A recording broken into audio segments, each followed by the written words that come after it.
Apa yang akan kamu lakukan jika gajimu 100 juta per bulan, plus tunjangan mewah, beli mobil, rumah, atau naik metro mini dan jualan nasi? Jualan nasi, ya, itu bukan lelucon. Itulah yang dilakukan keluarga dari seorang ketua DPR. Namanya adalah Kiai Idham Khalid. Di satu sisi kita melihat video viral para wakil rakyat yang berjoget senang karena dapat kenaikan gaji. Di sisi lain ada sosok legendaris ini yang mengharamkan keluarganya memakai fasilitas negara. Kok bisa ada dua dunia yang begitu berbeda dalam institusi yang sama? Mari kita telusuri jejak hidup sang legenda.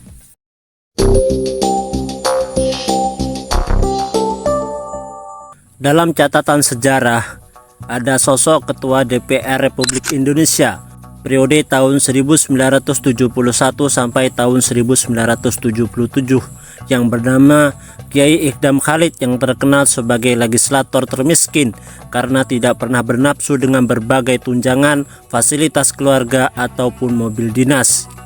Ironisnya, para anggota DPR RI periode tahun 2024 sampai 2029 bikin ulah yang sontak memancing kemarahan publik setelah berjoget girang kesenangan usai gajinya dinaikkan menjadi 100 juta per bulan.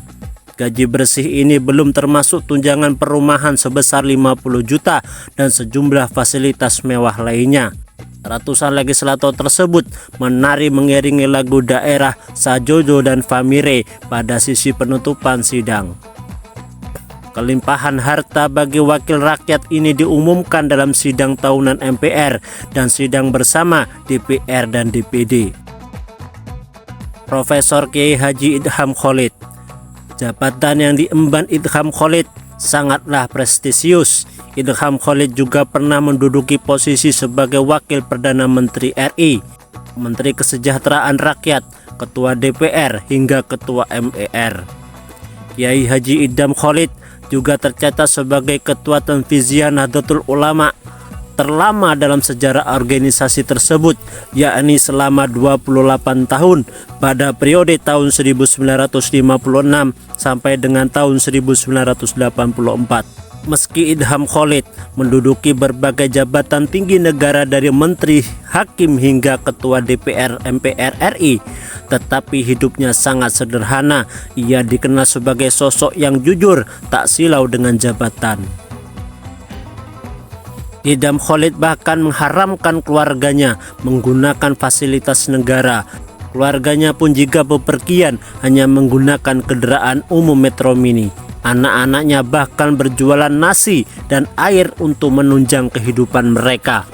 Setelah pensiun dari dunia politik, Idham memilih untuk memimpin pondok pesantren di Pate Selatan serta mengelola rumah yatim di Cisarua.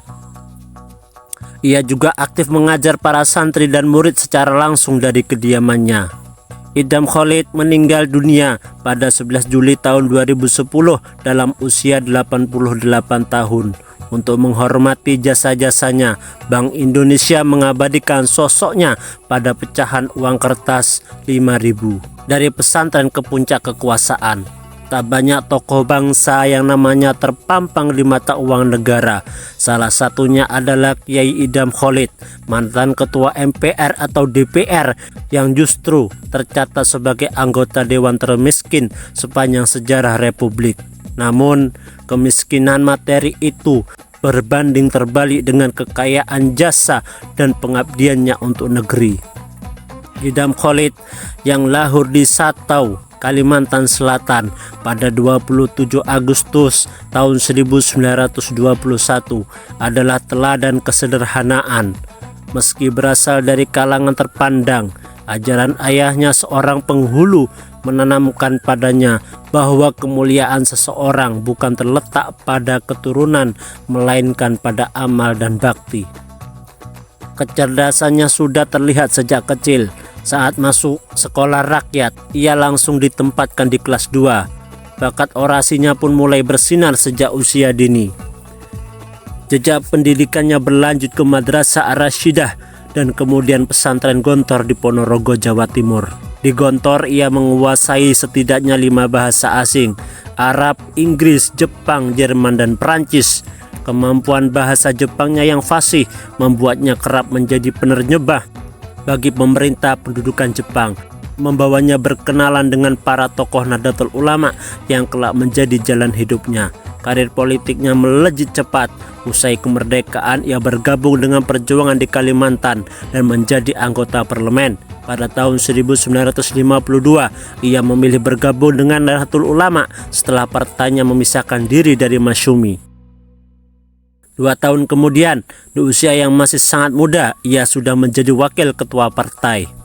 Puncaknya terjadi pada Muktamar Nahdlatul Ulama ke-21 di Medan tahun 1956. Di usia yang baru menginjak 34 tahun, Idham Khalid terpilih sebagai Ketua Umum PBNU, sebuah posisi yang dipegangnya selama 20 tahun hingga tahun 1984 sampai akhir, menjadikannya ketua terlama dalam sejarah organisasi tersebut. Bukan hanya di NU, karirnya di pemerintahan juga cemerlang.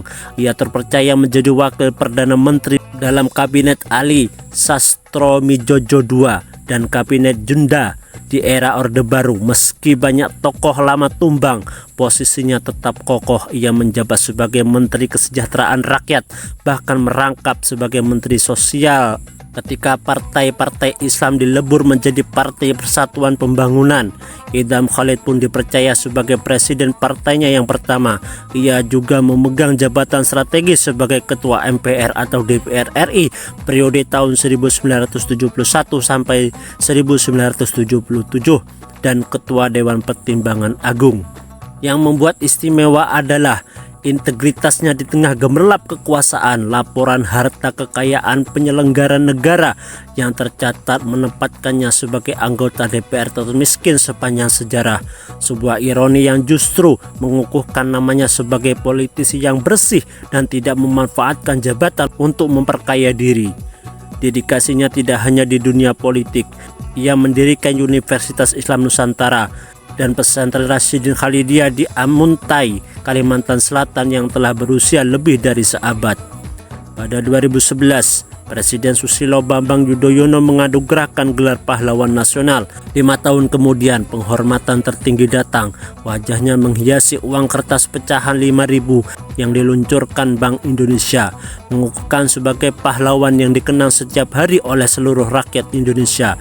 Idham Khalid wafat pada 11 Juli tahun 2010, meninggalkan warisan yang ternilai, keteladangan tentang seorang politisi yang meninggalkan kekayaan materi tetapi kaya akan jasa dan pengabdian. Sungguh berbeda dengan para pejabat politik Indonesia sekarang, penuh dengan kemewahan dan penuh dengan tunjangan, tetapi tidak sama sekali memiliki empati terhadap rakyat yang menderita, yang kesusahan dalam mencari pekerjaan. Justru mereka semua bersenang-senang di atas penderitaan rakyat Indonesia, tetapi beliau sangat bersahaja dan penuh kesederhanaan.